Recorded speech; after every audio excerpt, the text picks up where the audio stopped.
do you want to talk about this hairdo? Look how long my hair is getting. So this week will mark my 1 year anniversary of my final chemo. And next month will mark the time where I shaved my head.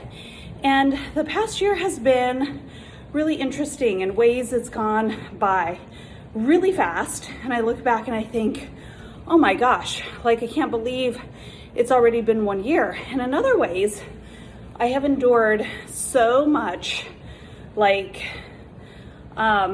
growth, pain, challenge in the past year that it's like, how did I get through?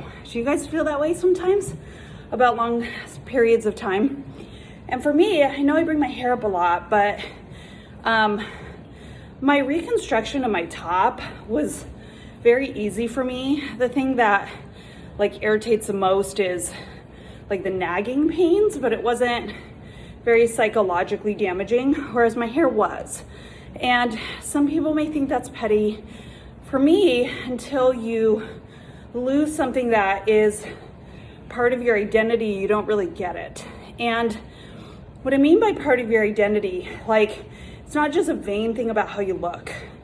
When you go through chemo, and when you go through this cancer experience, slowly, you're being stripped away of everything. And the very last thing you're stripped away of is your hair. So it started for me with my breast.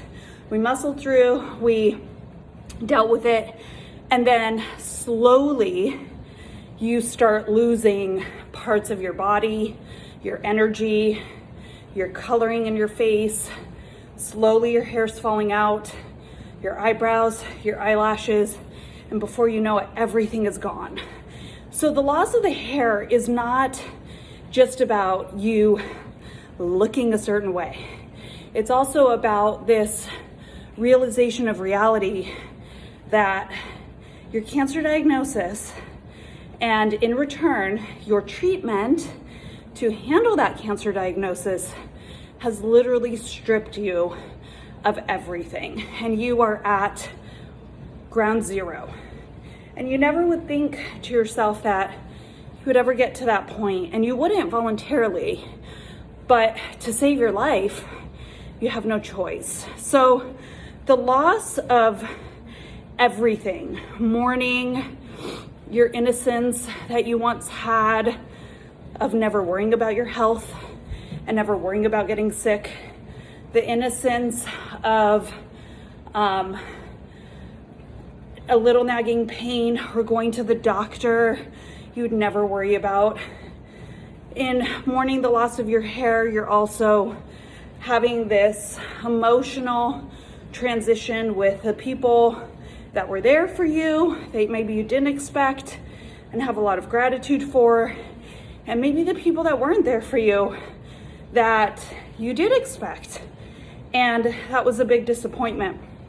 And this whole notion of having to power through and be strong and put this face on when inside you might just need to cry and crumble.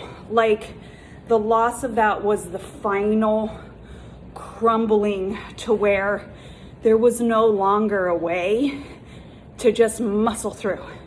It's you had to deal with the change. And you're literally stripped to your core, and then you're forced to rebuild.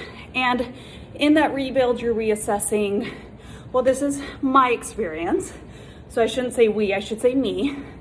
I'm reassessing who I was, who I want to be, who I had become, things I want to continue, things I want to ditch. And as the hair regrows back, you're slowly regrowing yourself with that hair. And you get to a point where, for me, it was in August sometime that I was okay. And I was okay with who I knew I wanted to be, and okay with mourning the loss of parts of my old self, and okay to move on. So this right here means a lot more than just some surface level of being vain, which I think a lot of outsiders that have never been through this would assume. It's a whole regeneration of not just the physical hair, but the regeneration of yourself as you grow back with that hair. So I always like to share these things. I don't know whether they connect. I'm sure it connects with somebody that's going through this right now, somebody that's been through this, and somebody that's helping other people go through this. But I'll reiterate, please never tell a cancer patient it's no big deal. Your hair just grows back, because it's not about your hair growing back. It's about your entire being growing back. And the amount of work that it takes to do this, the amount of healing, and the amount of tears that are shed, you'd never voluntarily put yourself through that. So just be patient and be kind to yourself and to others. And I want to report today that I'm feeling really, really good with the direction that things are going. And I'm really loving the stages of the regrowth, both physically and mentally. So have a good Monday.